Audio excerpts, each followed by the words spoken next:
What's going on, everybody? My name is Darius Martin, and I just skipped class with a progress report. And we out. The Progress Report. What's going on? It's your girl, Lala Shepherd. This is another episode of Skipping Class presented by the Progress Report. I got Darius Martin in the building. How are you? Very good. Nice to be here with you guys. Thank you for having me. Appreciate the opportunity. Let's get into it. Okay, cool. I'm excited. I love your voice. I think you got a beautiful voice, and I definitely enjoy listening to your music. So Thank you. I appreciate that. For sure. So let everybody know, what all do you do? So I'm an artist, producer, songwriter, singer, rapper. Anything that has anything to do with music, I can do it. Videography, all that kind of stuff. I just kind of dabble with entertainment, really. So yeah, that's what I've been on lately. I respect that. So what made you get into music? Oh, well, my grandpa and my grandma met actually in a band, and then my dad had a little rap group back in the day that he was in, and they had some fire songs. Actually, showed me a couple of their stuff. And then when I was younger, he had a DJ board one year for Christmas, and I played with it for a while. Never really thought anything of it. Then a couple years go by, I ended up going to Ohio for college. And when I was there, actually, I got sick. And when I got sick, I ended up coming back to LA, and I had no idea what I was gonna do with my life. I was going to junior college at the time. I was working at the dealership. I was actually doing solar panels for a little bit and everything. And then from there, one day I was sitting there on my phone on Instagram, and the Los Angeles Recording School had popped up, and I was like, man, that's kind of cool. Like, what would I like? Tap into some music, do something different, see if I can make this into a career. Because my parents, kind of did it. My grandparents did it. I was like, maybe this is my calling. So I did. Went to the school, figured out that I just loved music more than I had ever realized. It was really my passion. I grew up playing sports my whole life: basketball, football, track, soccer, golf, baseball. But nothing ever got me like music did. That first time I ever made my beat on GarageBand. So, yeah. Got you. Well, you got into a lot of things. I know I'm gonna bring up the fact that you filmed the music video on a golf course. I thought that was cool. Yeah. So it makes sense that you played Exactly, golf. Yeah, golf and basketball, yeah. So what do your parents and grandparents think about you doing music and stuff now? Oh, they love it. Yeah, they love it. Every time I actually have a couple songs I showed my grandparents, and the moment that the song, halfway through the song, my grandparents, he's crying, and I'm sitting there, I start crying, and everybody's in the room like, man, you doing it, man. And it's crazy because like when I started making music, I never imagined myself as a singer, like ever. I was like, I'll just be a producer, a rapper. And then I met my boy JP, and he's like, bro, like we had dinner one day, and my songwriter Ink, and we sat down, and he's like, bro, you're not a rapper. He's like, that's not it. It's like, you're gonna be a superstar, you're gonna be a singer one day. And I was like, all right. So then we spent the last year and a half almost just working on my sound, perfecting different melodies and different cadences and just different music types and genres. Actually, I have a country song actually that I'm sitting on right now, just waiting for that one.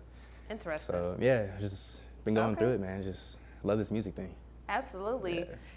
Could you categorize or put your sound and style into words?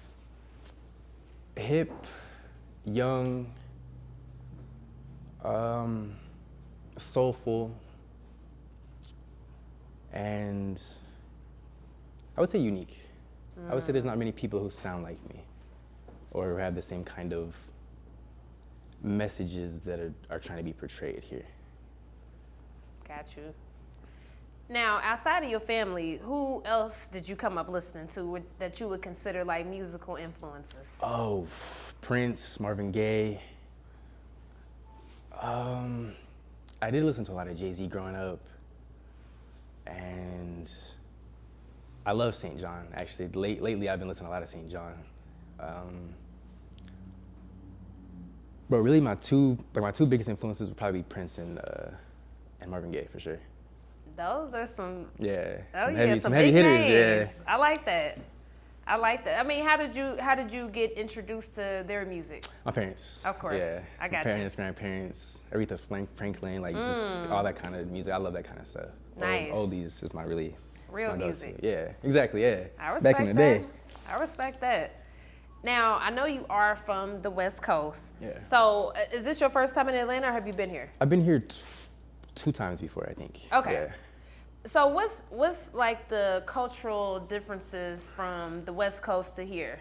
in your opinion? There's a lot more black people in Atlanta. Like a lot more black people. I love it though. Cause like I'm just walking, I'm like, I ain't never seen so many people in my life. I love it out here. Yeah. I love Atlanta though. It's a beautiful city. It really is. For sure. A lot more diverse than LA and Orange County is for me.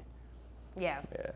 But I also grew up in New Mexico, which there was like really no black people there. So it was culture shock for me to come to California too, to have like a little more diversity. And then especially when I come to Atlanta, I was like, oh, I didn't even know I didn't know we moved like this as a community. It's different. Yeah. It's really beautiful though. I was gonna ask you that too, like the differences from like Texas to. Yeah, no, it was. So I was born in Texas. I still go out there quite a lot actually. A lot of family in Texas, Dallas, El Paso. I think I have some family in Houston too. But yeah, I love California. That's my favorite place to be. California is nice. I love California. Oh yeah. So. Go ahead. What's the differences though, recording wise? Like, is it a different vibe from recording on the West Coast to, the South? Not necessarily. I feel like the only difference that you're gonna catch in a studio is the people that you're working with. Okay. And well, that's not necessarily true. The atmosphere of Atlanta itself, I feel like gave me a different kind of outlook on life for my studio session like I had yesterday. I feel like I wouldn't have had the same kind of music if I was in California in the same studio. Like I probably wouldn't have came up with the same song. So it definitely has an influence on your sound and what you're creating. Okay. So yeah. Interesting. Now we got to get into music. Oh yeah. The video where we was talking about earlier, you filmed it on a golf course, which I thought was super dope because I'm like, okay, this is different. Yeah. So you got roots playing golf. So now tell me about coming up with that video concept though. So we had made the song. We were sitting on it for a while.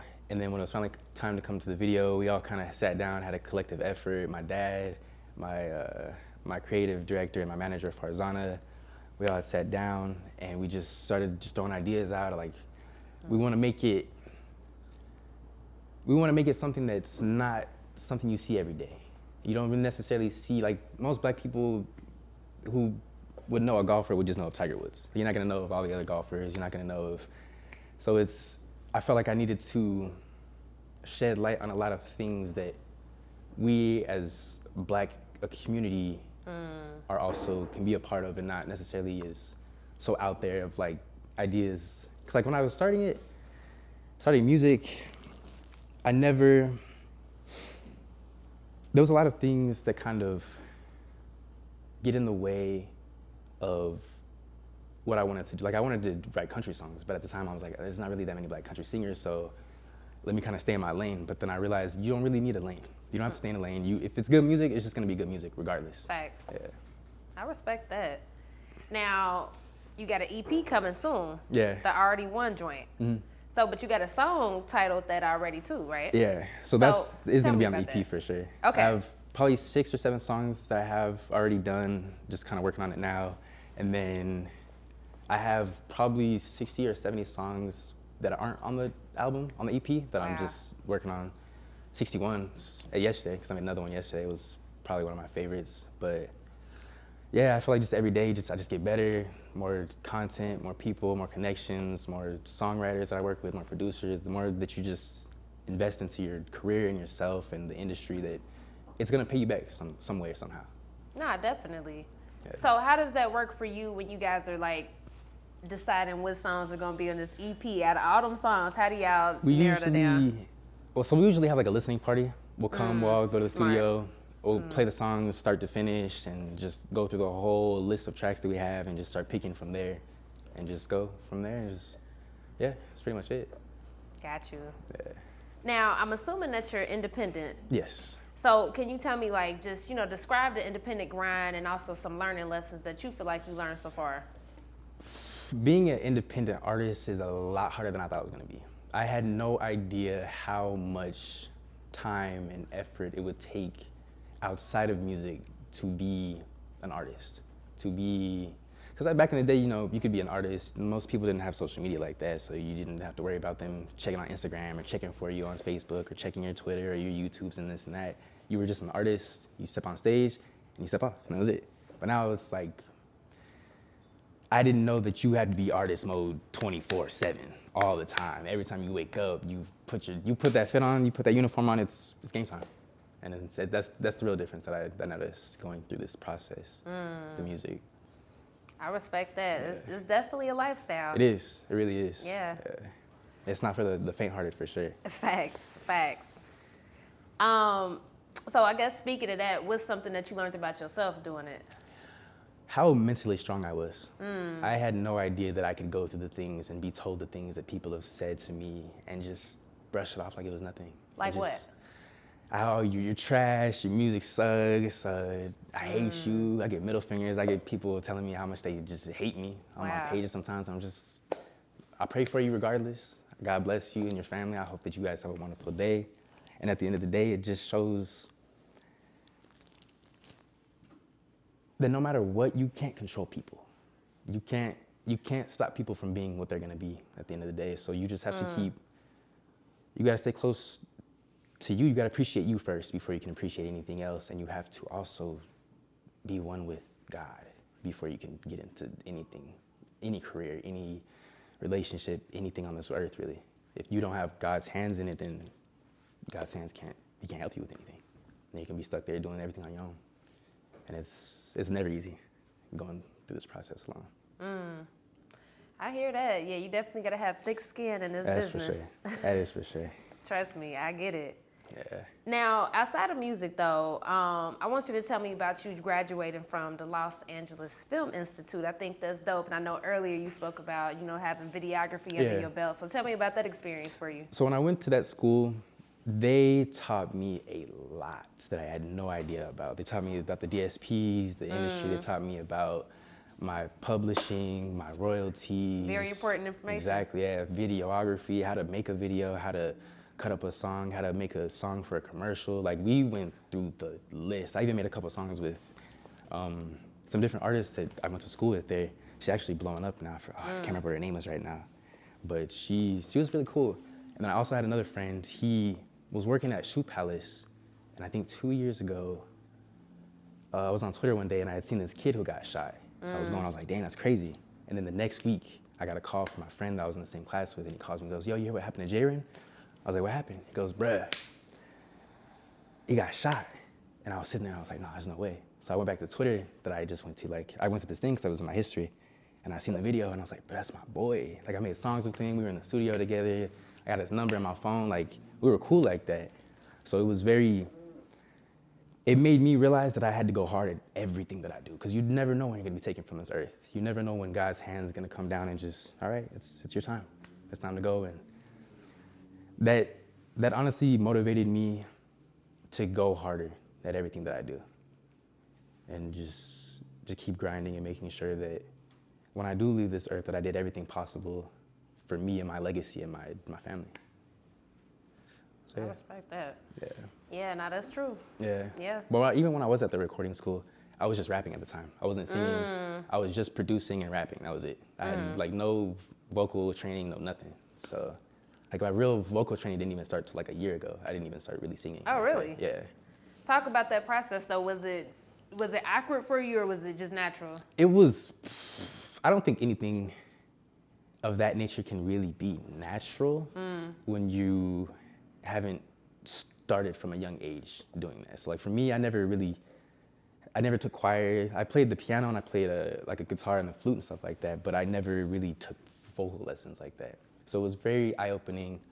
But I'm a quick learner, so it didn't take me too long to kind of figure out how to hold notes and put stuff here. And obviously I'm still learning and growing and continuing to better myself as an artist and just my art itself. But it was definitely a process trying to find your voice in this industry. Definitely. Well, like I said, I like your music. I think you're dope, and I respect that you are a student of the game and that you respect the people that came before you. So, so let people know, if they haven't tapped in and heard of you yet, why should they listen to you? We got some fire tracks coming out. It's a new wave of music. Honestly, it's music that I don't think anyone's ever heard music like this before. So I spent a lot of time before I even went to the recording school, I started making beats. And I would spend a lot of time making EDM beats, country beats, hip hop beats, R&B, just any kind of beat that I could make, I knew how to do it. So when it came to the vocals and trying to make the same kind of melodies with your voice, it became a lot easier for me to do that. So, yeah. Respect. Now I got this question I ask all my guests. The name of our platform is called The Progress Report. So how do you feel like you progressed lately as a person? Amazingly, honestly. I feel like the way that things are going and the places that I've been taken and the people that I've been meeting lately, I would have never seen myself here a year ago, honestly 6 months ago. Really? Yeah. I was so focused on just trying to perfect my sound and get it right and dialed in so that when it did drop, it was so perfect. But at the same time, nothing's ever gonna be perfect. You're gonna lose your mind trying to make it sound so perfect. Facts. So I spent a lot of time not releasing music where I feel like, honestly, I could be a little further ahead of my career right now if I would have been more confident in me as a person. So that's what really, my confidence, is what really grew throughout this process. I respect that. That's what's up.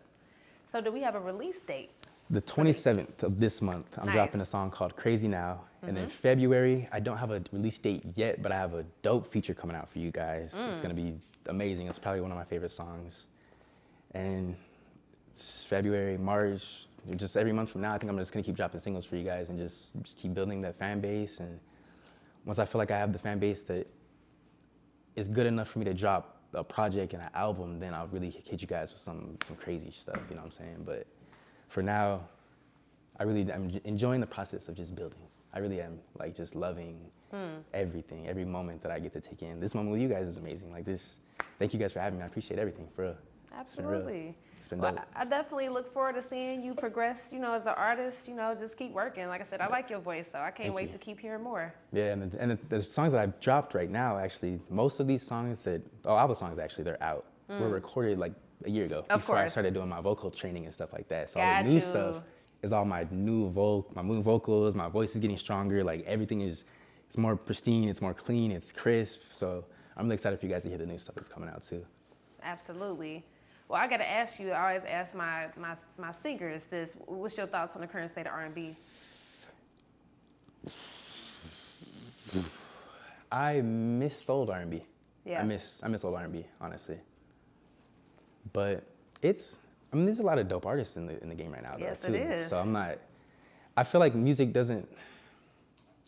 timeless music is always gonna be timeless music, so it's always gonna be these artists that pop up and drop these albums that you're gonna hear 100 years from now. Facts. So like Prince, we're always gonna hear about Prince. You're always gonna hear Michael Jackson. You're always gonna hear about Marvin Gaye. Like, this is timeless people. These are timeless artists that we have in our world that we got to witness. So it's really amazing to be a part of such a beautiful community of people who cultivate culture and the world and just how people perceive everything, really. Because you really, as an artist, you watch a movie, there's a soundtrack for the movie. But as an artist, we really make the soundtracks for people's lives. You wake up in the morning, you play a song, that's your soundtrack for the day.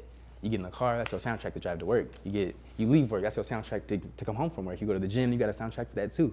And I don't think, a lot of people don't think of it like that, but we help create a better life if we're smart with our intentions of our music.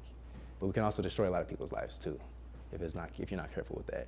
And I think that's a very thin line that a lot of people cross over and don't realize it until it's a little too late, that you're kind of damaging what's going on around us. And you look at, I'm a huge hip hop fan. I'm not saying like hip hop is horrible. I love hip hop. I make hip hop songs. I have songs that, I'm not a choir boy, and I'm not saying like I'm high and mighty or anything like that, but I feel like we have a responsibility as artists to be better and better our community and our people around us. Definitely. I hear that. Yeah. Well, Darius, it's been nice talking to you, and I appreciate that. you skipping class with me. Thank you. Real. It's been real. The Progress Report.